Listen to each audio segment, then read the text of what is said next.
In the vast and intricate tapestry of human civilization, few creations have achieved such a remarkable, near-universal presence. It is a symbol, a taste, a constant in a world of perpetual change. I am speaking, of course, about Coca-Cola.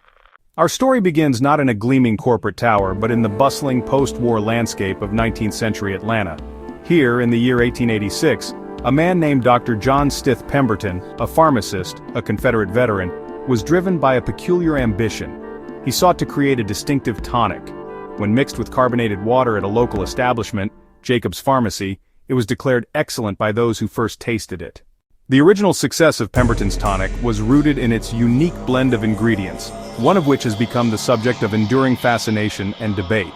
The very name, Coca-Cola, was a direct reference to two of its primary components, the cola nut, which provided a source of caffeine, and, quite remarkably, the coca leaf. Around 1903, the formulation underwent a significant change. While the company maintains that it still uses coca leaf extract, it is from a decocainized leaf, a special process that removes the active alkaloids. In the natural world, recognition is a matter of survival. A distinct pattern or color can signal danger, or a source of food. In the world of commerce, it is no different. Over its long lifespan, Coca-Cola has achieved a level of brand recognition that is almost unparalleled in human history. Coca-Cola, Times Square. Coca-Cola, rural store in India. Coca-Cola, football stadium. Coca-Cola, fashion t-shirt. The brand's value is estimated in the tens of billions of dollars, a figure that transcends its physical assets, its factories, its trucks, its vending machines. Its true value lies in the intangible, the space it occupies in our collective memory. How does a species develop a unique physical form that makes it instantly identifiable? For Coca-Cola, this evolution occurred way back in 1915. As its popularity grew, it faced a new predator: imitation. So the company launched a challenge to glass manufacturers across the United States to design a bottle so distinctive that one could recognize it simply by touch in the dark, or even when shattered on the ground. The winning design came from the Root Glass Company of Terre Haute, Indiana. Inspired by the elongated ribbed shape of a cacao pod, which, interestingly, they had mistaken for a coca pod, they created the iconic contour bottle. Its elegant curves, its sturdy feel, its unmistakable silhouette became as famous as the logo itself. As humanity pushed its boundaries, venturing from the familiar cradle of Earth into the great, silent expanse of space, it carried with it the symbols of its world. In 1985, Coca-Cola made a truly historic leap.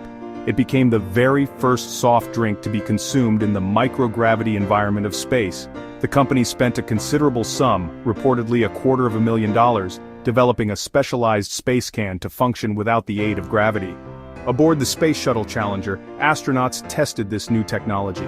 It was a demonstration of human ingenuity, adapting a simple pleasure for the most extreme of environments. To comprehend the scale of Coca-Cola's daily operation is to grapple with numbers of an almost geological magnitude.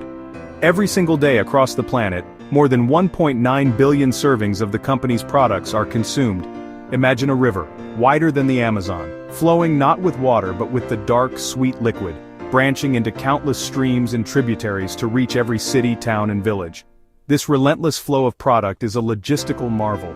It is a global network operating on a scale that few other human endeavors have ever achieved. A constant daily pulse of consumption that circles the globe with the sun. In the ever-shifting world of branding, where logos are redesigned and identities are refreshed with the changing seasons, the Coca-Cola script stands as a monument to consistency. It was the creation of Frank Mason Robinson, Dr. Pemberton's bookkeeper, who believed the two flowing C's would look striking in advertising. While there have been minor tweaks and variations over the past 130 years, the core identity has remained remarkably, almost stubbornly, unchanged. This consistency has bred a deep-seated familiarity and trust. The modern image of Santa Claus, jolly, portly man in a vibrant red suit with a flowing white beard, is honestly a powerful cultural icon. This specific depiction is actually a relatively recent invention, and Coca-Cola played a pivotal role in cementing it in the public consciousness. Then in 1931, Coca-Cola commissioned an illustrator named Haddon Sundblom to create a wholesome Santa for their Christmas advertising campaigns. Sundblom drew inspiration from the Clement C. Moore poem, "'Twas the Night Before Christmas," but he modeled the warm, friendly face on a retired salesman friend.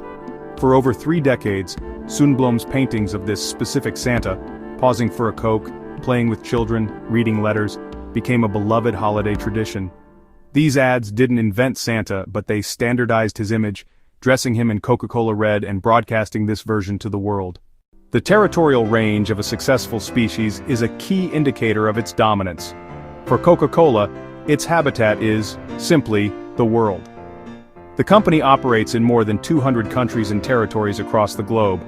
To put this into perspective, there are only a handful of nations on Earth where Coca-Cola is not officially sold, primarily due to long-standing trade embargoes: North Korea, Cuba.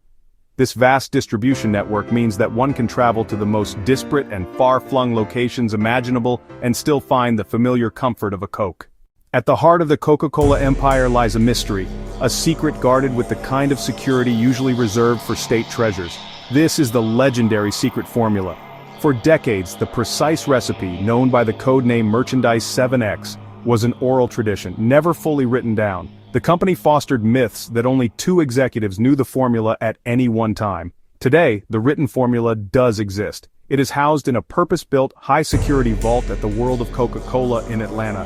Whether the secrecy is a genuine necessity or a masterful piece of marketing is a matter of debate, but its effect is undeniable. And so, our journey concludes. We have seen how a simple medicinal tonic, born in a backyard kettle, evolved into a global colossus. From its controversial beginnings with the coca leaf, to its voyage into the cosmos, adaptation, marketing genius, cultural integration. It has shaped our holidays, defined the very look of its container, and established a presence in nearly every community on Earth. The next time you see that bottle, or hear that fizz, perhaps you will recall the incredible journey it has taken to reach you, from a 19th century pharmacy to the far corners of the world. Thank you for joining me on this exploration. If you found this journey insightful, please show your support by liking this video and sharing your thoughts in the comments below. What fact surprised you the most? And don't forget to subscribe to the channel and ring the bell.